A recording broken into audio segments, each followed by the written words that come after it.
Hi, I'm Ferdi Serim. I'm back here with my good friend Doug Johnson, and today we're going to be looking at how research and information fluency, that digital age learning skill, ties in to the mastery of creating expert learners, which is our real goal here.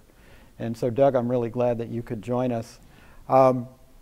Doug and I served on the ISTE board together when we would have to pass notes back and forth in order to have this type of conversation. And so there's some humor about what we're talking about, but it is a very serious subject. But I put together three quotes here that I was just interested in getting Doug's reaction to.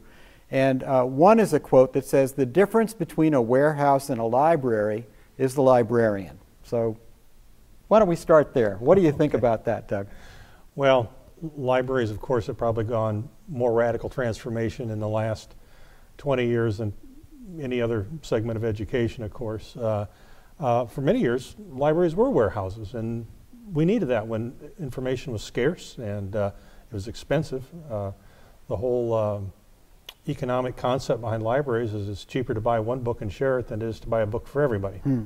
Well, you know what's happened lately? Information has become ubiquitous. It's become very inexpensive. We have a whole generation of students now that while they still use print and like print, they also are very charmed by online information, electronic information.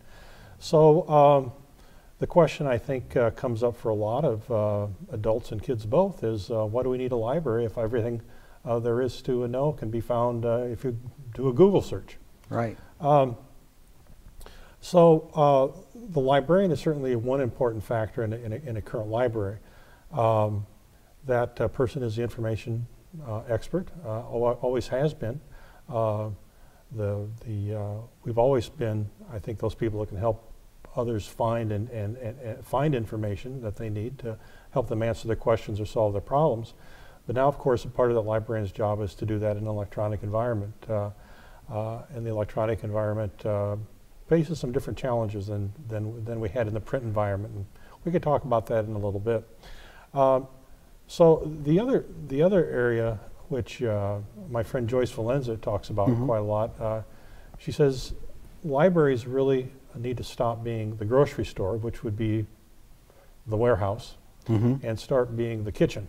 Oh wow, I like that. I think it's really a good analogy. So no longer are you just going to a place to acquire things.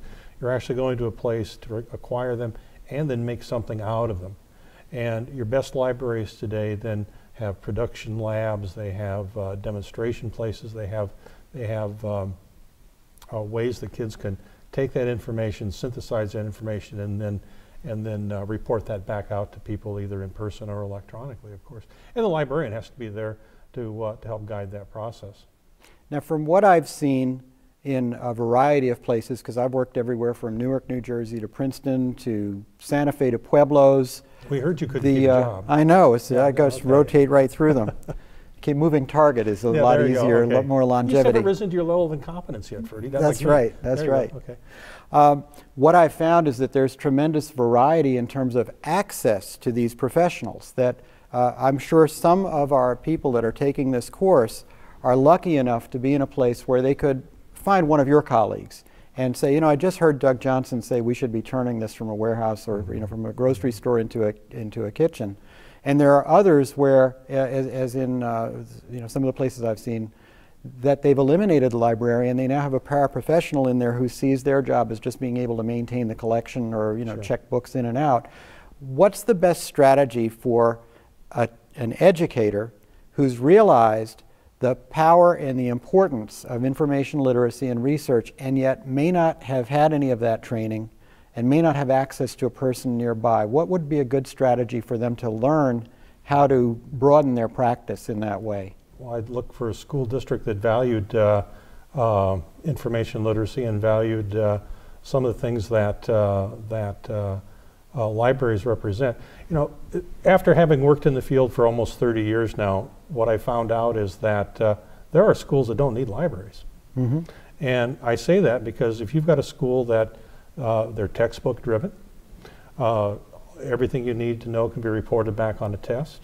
If there's no, if when a teacher goes in and closes the door, that's their kingdom, and there's no need to have kids communicate with others outside the classroom, and the teacher doesn't think that he or she needs any help. You don't need a library. You're wasting your money. You may as well buy some classroom collections of novels and a good pipe to the internet. The schools that really need libraries are those that that value information problem solving, that value information literacy, that value making kids people who can use information to solve problems and answer questions. That's really what libraries are all about. And quite frankly, I think schools demonstrate their commitment to that kind of information problem solving by the way they staff and resource their libraries.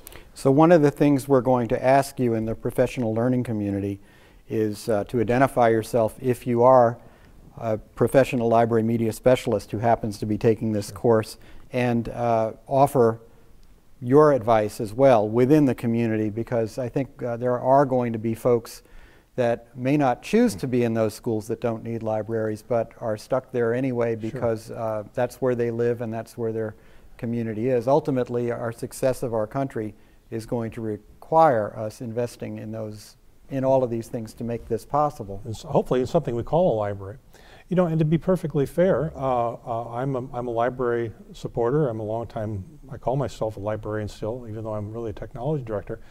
You know, our profession is much like that of education as a whole. We have people at both ends of the spectrum when it comes to being progressive. We've got people who still would fit very nicely into a 1950s library, and we've got other people that we can't change and grow rapidly enough. So, and most of us, I think, fit somewhere along the spectrum. So, but it is one profession that's really demanding change, and we're there.